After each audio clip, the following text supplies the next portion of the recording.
everyone. Uh, in this 2020 year, I want to start doing more live video. And these first few live videos, I'm going to do some Q&A because I know a lot of you have questions with websites and plugins and all the things. So I took some questions over on Instagram. And if you have questions, if you're here watching live, say, hey, if you have questions, whether you have something you already have a question about or you have a follow-up question, just leave it in the comments. If you're watching the replay, you can also comment and I will try and answer your questions there. So I'm going to dive in so we can get rolling. Now, the first question I got was, what image size is correct for SEO? And there's not really a correct size when it comes to images and SEO, because what SEO takes into consideration when it comes to images is the alt text and then how fast is your site loading. And if you have a lot of huge image files, then that's going to partially come back to images. It might be other factors as well. But so with images and SEO, what you really want to pay attention to is, are you compressing those images, which you can do beforehand in like Photoshop, tinypng.com. I'm sure there's some other resources out there. And then you can also use a compression plugin on your site like WP Smush. TinyPNG also has a plugin to compress images. There's a lot of free options out there.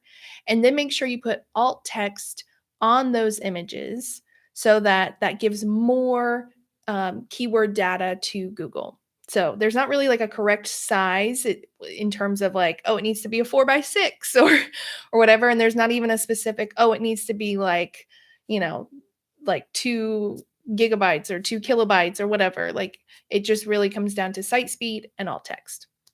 Someone else also asked, is the free WordPress recipe plugin adequate or should we upgrade? So if you are a dietitian, a food blogger, someone who posts recipes on your blog, there is the WP Recipe Maker plugin that has the free option and then also the paid option. I've had clients who use both the free and the paid.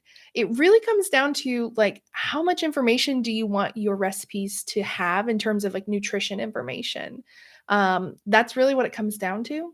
If you just want to show the basic kind of calories and whatnot, then I think you're fine.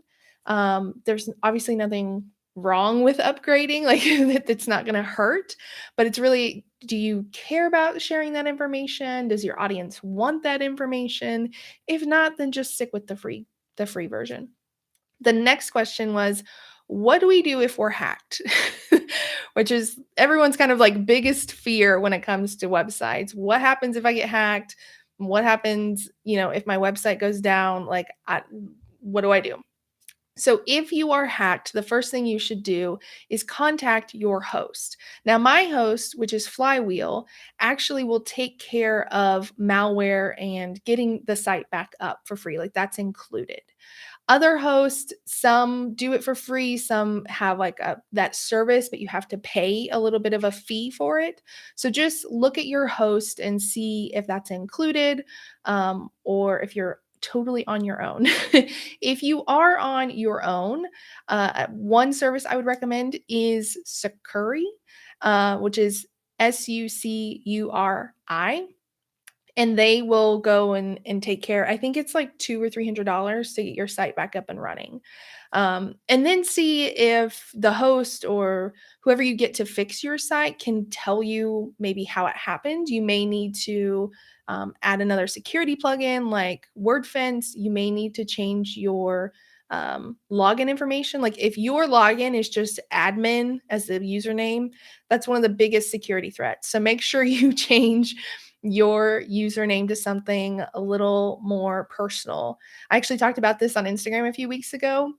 Use remember when we all used to be on like AOL and MSN Messenger and Yahoo and whatnot? We had those really funny screen names. Use something like that where it's totally random.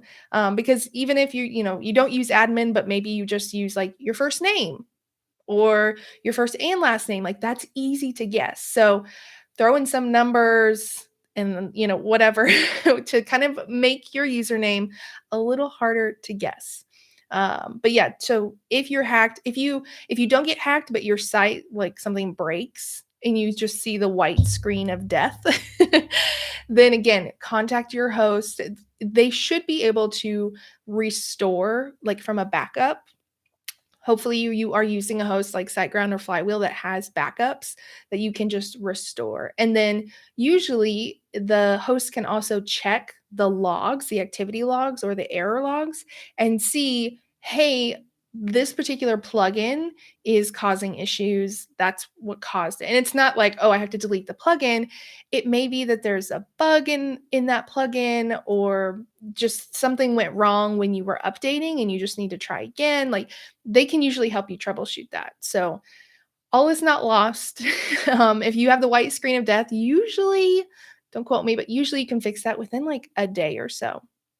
If you get hacked, that may take a few days, but should be a fairly quick remedy.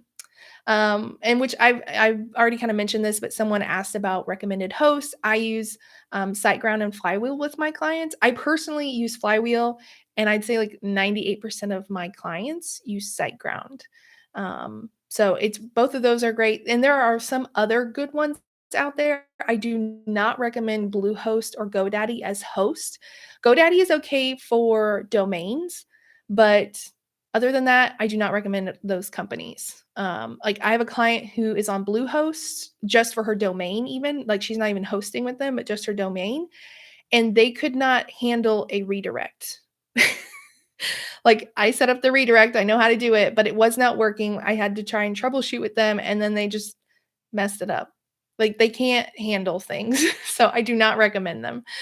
The next question was comparing Divi versus Elementor, and what do I recommend between those two? They're really similar. Yes, like one may have like more functionality in this area and the other one has more functionality over here. I'm not going to do a deep dive into the comparisons because we'll be here forever.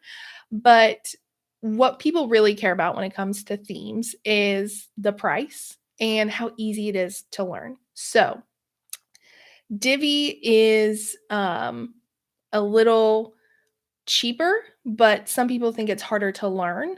And then Elementor is kind of the opposite of that, a little more expensive, but easier to use. So I think it really comes down to just how you operate and think through. I use Divi the most. I have used Elementor with clients.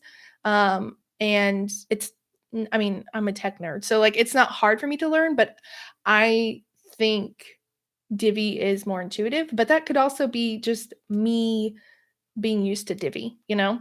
So I think either one is suitable. Like there's no major like differences between the two. Um, Somebody asked, what are your thoughts on Webflow? I have not personally used it or looked into it, so I actually can't comment on it. I've heard some talk of it online, but I have not actually like looked into it or anything. So, um, maybe I will now that you asked. And someone else asked, what's a child theme? So this is a very like layman's terms explanation. Okay. So a child theme can be kind of like two different things. First, it can be like a pre-designed theme and with like layouts. So basically, you can buy the Divi theme and then also buy a Divi child theme and install both of those. And basically, you now have like a pre-built website. Obviously, not with any of your information or brand or anything like that. But it's almost kind of like if you've ever used Squarespace and you choose a theme and then there's like 7 pages that are already set up. That's kind of like what a child theme is. So you can just go plug in your information and whatnot.